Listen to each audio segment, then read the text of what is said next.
Okay, we left off. Joe and Kathleen went looking for customer service at the airport. Next scene. On the airplane. Joe, buckling his seatbelt, says, "You comfortable, Kathleen?" Kathleen says, "How could I not be? Look at all this leg room, Joe. I think I can get used to flying first class." She swings her legs out front of her and then back again. "Whee! This is fun." Joe laughs. "Well, good, because you're the kind of lovely lady that deserves first class treatment." Kathleen says, "Joe, are you trying to butter me up? Because if you are, it's working. You want something, don't you?" "Nonsense! Can't I speak the truth about something and just mean exactly what I say?" Joe says.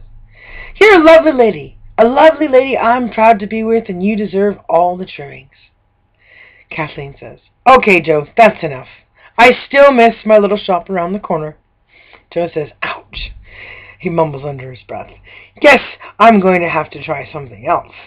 Then he turns to the window and opens up the blind, and sunlight comes blaring in, and Kathleen quickly leans over and reaches for the blind, pulling it shut while squinting her eyes, saying, "Joe, are you trying to blind everyone on the back of the plane? My eyes! Well, I just don't think I'm ever going to see right again." She puts the sunglasses that she pulled out of her purse on her face and sits back. Joe says, "Well, I didn't know it was going to be that sunny. I just want to be able to enjoy watching the flight. I love watching the Earth get smaller as the plane goes up. It leaves one feeling like they're in a painting or something. At least I think so." Kathleen says, "Well, just wait until the plane starts moving away from the sun before opening the blind again. That's all I'm asking." She smiles. Joe says, "That's all, huh?" He says with a smile back. Changing the subject, he goes on, "Do you think Brinkley will be all right?" "He'll be fine, Joe," Joe says. "Are you sure? Maybe I should have given him a second one," Kathleen says. "Joe, do you want Brinkley to sleep all the way through our vacation?" Joe says, "No." Kathleen says, "Well, then one is fine. The airline people deal with traveling animals every day. I'm pretty sure they know how much sleeping medicine they need to administer to get from point A to point B." Joe says, "But what if it wears off early? He'll be all alone in the baggage compartment of the airplane, awake in his cage, listening to the loud fans roaring outside the plane." Kathleen, "Well, there's nothing you can do about it now. The plane is about to leave, and we're all buckled in." Joe says, "True enough, I guess. Boy, it sure didn't take the tranquilizer long to work either, did it?" And Kathleen says, "No, it didn't. Now stop worrying and read that emergency pamphlet thing in the back of the chair in front of you." Joe says, "But it's not time yet. I always wait till the airline stewardess announces it. I follow along like we're supposed to." Kathleen, while listening to Joe, leaned forward, grabbed her pamphlet from the back seat in front of her chair, and went ahead and started reading through it. Joe noticed he lost her attention about 30 seconds later and copied what she was doing. Together they sat and waited for the airline stewardess to go through the emergency procedures with all the passengers before liftoff. End scene. Arriving in Vancouver. Joe, Kathleen, and a drowsy Brinkley in his dog cage on a flat luggage cart, and their entire luggage are now at the front entrance of the airport. Joe says, "Well, I bet Brinkley's just busting at the seams to go to the bathroom," is what Joe is saying as he leans down to look at Brinkley in his cage. He opens the door when Kathleen says, "Joe, I don't think he's ready. He still looks pretty stoned.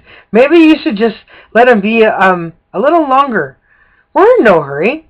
The hard part's over here, and we can get any limo when we are ready." Joe says, "No, I think he'll be able to get out of his cage to go outside. He's a strong one," he continues, with unlocking the cage, and starts encouraging him to come out of the cage. "Come on, Brinkley. That a boy. Let's go outside for a pee. Wouldn't want you to go pee in the nice limo now, would we?"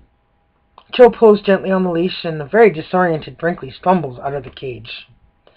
Kathleen, "Oh, look, Joe. Brinkley's tongue is hanging out of the side of his mouth. He looks like a dog that's just come from the dentist. Well, I guess the tranquilizer has a similar effect," Kathleen says.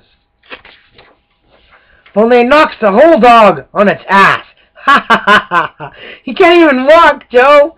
Watching Brinkley, they both see him take his front paws, crossing over each other, like he's about to lie down and go to sleep again. Joe bends down and uncrosses his legs. Come on, boy. Slowly but surely Brinkley moves forward, wobbling to and fro. Once the nice breeze of the outside air hits Brinkley, it gave him a second wind, and Brinkley shook himself, more awake. And that's when it happened. And I'll leave it at that. Maybe I'll do a third one. Maybe I'll share what's here, maybe I won't. But I'll leave it at that. And that's when it happened. But you can go to my notes section if you sign up to my Facebook page, follow along to see where I'm at. And that's it. Tune in for Peter Pan 2, The Letter to the Treehouse, a later time. I will post the letter, even if I don't record it. So people have something to read. That's it. Ciao for now. Peace out. Superwoman from Now TV here in Canada.